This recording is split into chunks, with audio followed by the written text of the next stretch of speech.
CleanMyMac's duplicate file finder in the My Clutter module locates identical and similar files across your Mac so you can safely remove redundant copies and reclaim disk space.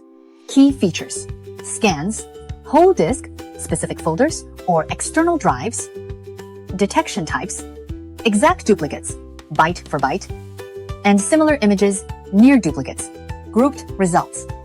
Duplicates are shown in groups with file names, locations, sizes, creation dates, thumbnails, quick look previews, and metadata. Smart selection, automatic suggestions for which copies to keep based on criteria, age, size, original location, with the option to override and manually choose.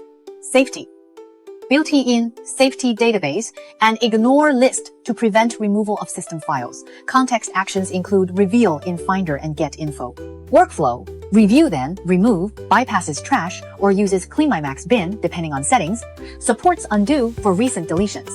Extras, right-click quick actions, ability to add groups, folders to ignore, and periodic suggested quick reviews for recent duplicates. When to use it: reclaim space from repeated exports, installers, photo bursts, and duplicate downloads, quick cleanup before backing up or migrating data. Safety tips: review groups before removal, don't delete files in library or app support folders unless you know what they are.